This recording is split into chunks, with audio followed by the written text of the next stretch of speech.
Hello friends, welcome back to our channel Finstock. Today we are with yet another stock and the name of the stock is Jindal Steel and Power Limited. So Jindal Steel and Power Limited is one of the India's leading steel producer with significant presence in sectors like mining and power generation. So ये जो company है Jindal steel ये mining और power section sector में एक leading company है India की. The group has global presence through subsidiaries. So इसकी अनेक subsidiaries भी है जो कि पूरे वर्ल्ड में प्रेजेंट है. Mainly in Australia, Botswana, Indonesia, Mauritius, Mozambique, Madagascar, Namibia, South Africa, Tanzania, Zambia. यानी अफ्रीका में भी है, ऑस्ट्रेलिया में भी है और एशिया में भी कुछ जगह इसकी सब्सिडरीज है जो कि यही काम करती है.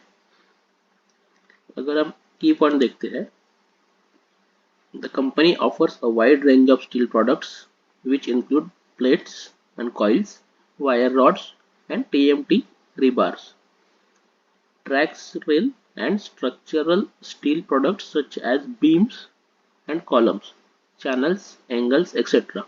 So स्टील के वाइड रेंज ऑफ प्रोडक्ट्स इसके पास है और ये प्रोड्यूस करती है.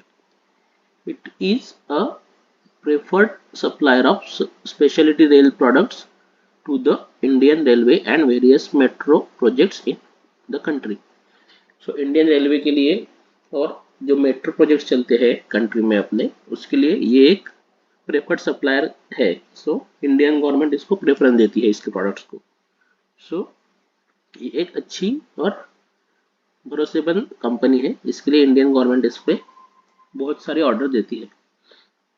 प्रोडक्शन वॉल्यूम देखेंगे, it produces 4 billion tons of steel in FY28, 5.6 million in 19, 6.3 million in 20, 7.5 million in 21. सो इसका स्टील प्रोडक्शन है वो काफी अच्छा है और ईयरली बढ़ते ही जा रहा है. अगर हम इसका रेवेन्यू ब्रेकअप देखते हैं तो डोमेस्टिक से 65% और एक्सपोर्ट से 35% रेवेन्यू इसको आता है. प्रोडक्ट मिक्स वाइज देखते हैं, फ्लैट्स एंड लॉन्ग्स 73 और 27%. इंडस्ट्री वाइज देखते हैं तो इंफ्रास्ट्रक्चर एंड कंस्ट्रक्शन में सबसे ज़्यादा स्टील यूज होता है, इसलिए वहाँ से 75% आता है. जनरल इंजीनियरिंग से 13%, रेलवे जो है वो 5% कंट्रीब्यूट करती है. वैसे ही ऑटोमोटिव से 4% और कैपिटल गुड्स से 3% इसको रेवेन्यू आता है. अगर हम इसका टेक्निकल एनालिसिस करते हैं तो 74,000 करोड़ ऑलमोस्ट कंपनी का कैपिटलाइजेशन है. सो ये एक लार्ज कैप कंपनी है. करंट प्राइस 726 है एंड 768 इसका 50 वीक हाई है जिसके अभी ये पास ट्रेड कर रही है. 503 इसका 52 वीक लो है. स्टॉक पी 17.1 है, इंडस्ट्री पी 24.1 है. सो पी वाइज अगर देखते हैं तो अंडर वैल्यूड स्टॉक है. इसका जो फेस वैल्यू है वो है 1. सो ये स्प्लिट नहीं दे सकती अभी.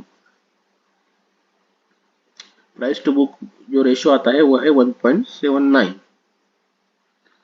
प्रॉफिट ग्रोथ नेगेटिव है जो कि एक थोड़ा कंसर्निंग फैक्टर है. अगर हम इसका चार्ट देखते हैं तो अभी ये 200 day and 50 day moving average के ऊपर ट्रेड हो रहा है. अगर हम पी का चार्ट देखते हैं तो पी जिसका मीडियन पी जो था उससे अभी काफी ऊपर ट्रेड हो रहा है. प्रोज एंड कॉन्स अगर देखते हैं, company has delivered good profit growth of 44.7% over the last 5 years. Profit growth अच्छा है. एंड कॉन्स में कंपनी जो पुअर सेल्स ग्रोथ, सेल्स कम हुआ है 9.84% ओवर द पास्ट 5 years. यानी सेल्स कम हुआ है लेकिन प्रॉफिट अच्छा दे रही है. Company has a low return on equity of 13.3% over the past 3 years. अगर हम इसके पीयर्स देखते हैं तो सबसे बड़ी कंपनी यही है इसके सेक्टर में. तो हम इसका जो है ये कंपनी इसमें इसके सेक्टर में सबसे बड़ी है और इसके पीयर्स में है जय बालाजी इंडस्ट्रीज, MSP स्टील, सूरज प्रोडक्ट, ACL स्टील, चमन मेटालिक्स, बिहार स्पंज. ये इसके कुछ कंपेटिटर्स है. और अगर आप एक नोटिस करेंगे तो इसका जो सेकंड लार्जेस्ट कंपनी है, इससे भी ये कंपनी लगभग 6 to 7 टाइम्स बड़ी है। तो ये इसके सेक्टर में कितनी बड़ी कंपनी है ये आप सोच सकते हैं। अगर हम सेल्स क्वार्टरली देखते हैं तो 8,000 करोड़ की सेल्स अभी तक 12,500 करोड़ तक बढ़ गई है। प्रॉफिट जो है वो 897 करोड़ से क्वार्टरली अभी 1692 करोड़ दिख रहा है। 1390 करोड़ ट्रेलिंग 12 मंथ 2023 का प्रॉफिट है। प्रॉफिट एंड लॉस देखते हैं, ईयरली प्रॉफिट एंड लॉस। तो सेल्स देखिए 18,000 करोड़ का अभी 51,000 करोड़ के आसपास है ट्रेलिंग 12 मंथ्स का। सो ऑलमोस्ट 3 टाइम्स सेल हुआ है। और प्रॉफिट जो है 4,000 करोड़ से 4,000 करोड़ का ही है। तो प्रॉफिट जो है वो फ्लैट है। सेल्स बढ़ रहा है लेकिन प्रॉफिट फ्लैट है इसमें अगर हम देखते हैं तो। प्रॉफिट मार्जिन क्योंकि इसका घट रहा है, देखिए 37% था जो कि अभी नीचे आके 19% तक आ गया है। सो इसकी वजह से, मार्जिन कम होने की वजह से कंपनी का सेल्स बढ़ा है लेकिन प्रॉफिट उतना ही रहा है। अगर हम इसका शेयर होल्डिंग पैटर्न देखते हैं तो 60% था जो कि अभी प्रमोटर ने थोड़ा स्टेक अपना बढ़ाया है। एक आयज 11% थे, उन्होंने भी अपना स्टेक बढ़ाया है।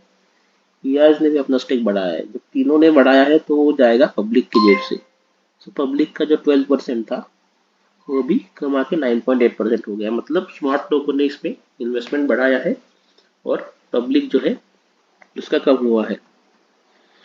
तो हम सोच सकते हैं कि जब स्मार्ट लोग इसमें इन्वेस्ट कर रहे हैं तो कुछ तो इसमें बड़ा हो सकता है। Now let's go to chart. The reason we select this chart is its multi year breakout. अगर आप देखते हैं तो ऑलमोस्ट 2011 के बाद 2011 अप्रैल 2011 में ये स्टॉक ने ये जो लेवल है अभी का 638 738 740 उसको टच किया है, जो कि अभी 2020 एंड 12 ईयर्स लगे हैं इसको यहाँ तक फिर से आने के लिए। सो अगर स्टॉक इसके ऊपर मंथली क्लोज देता, अभी अपना ये जो ईयर मंथ है वो भी क्लोज होने के लिए पास में है, तो हम इसको एक वॉच रख सकते हैं। अगर ये स्टॉक मंथली में इस लेवल के ऊपर ब्रेकआउट देता है तो ये इसका ऑलमोस्ट 12 ईयर्स का ब्रेकआउट होगा। और ऐसे स्टॉक जो है वो काफ़ी अच्छे तरीके से आगे परफॉर्म कर सकते हैं। अगर इतना बड़ा ब्रेकआउट है, 12 years is not a small time. 12 साल लगे हैं स्टॉक को यहाँ तक आने में, और ये अगर ब्रेक करता है तो ये काफ़ी बुलिश हो सकता है स्टॉक के लिए। तो इसके ऊपर हम इसमें बाइंग अपॉर्चुनिटी देख सकते हैं। और अगर हम इसका टारगेट निकालेंगे तो काफ़ी सिंपल है, जितना डेप्थ रहता है उतना ही हम ऊपर प्रोजेक्ट करते हैं ब्रेकआउट लेवल से। तो आप देखेंगे कि टारगेट इसका जो निकल के आएगा वो आता है ऑलमोस्ट 1400 के पास, 1392 ऑलमोस्ट 1400 के पास। तो ये जो टारगेट है ये तो काफ़ी लंबा टारगेट है, ये तो तुरंत नहीं आएगा, लेकिन टेक्निकली ये स्टॉक यहाँ तक जा सकता है। तो ये जो है ये एक मल्टी ईयर ब्रेकआउट होने के बाद काफ़ी अच्छा स्टॉक होता है, इसके लिए हमने इसको आज सिलेक्ट किया है। अगर हम इसमें अभी एंट्री के बाद स्टॉप लॉस भी हमें सोचना चाहिए।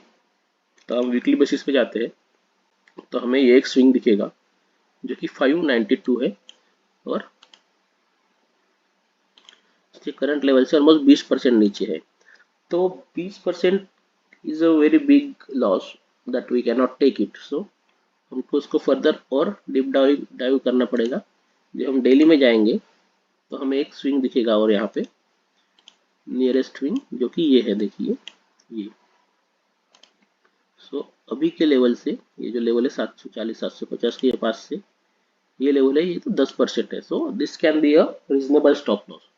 तो ये स्टॉप लॉस के साथ अगर हम इसको होल्ड करते हैं 750 के ऊपर जाने के बाद, तो एक काफ़ी रिस्क टू रिवार्ड अच्छा हमारा हो जाएगा। और अगर हम फिर रिस्क टू रिवार्ड इसमें से देखते हैं तो ये लेवल जो है काफ़ी ऊपर है।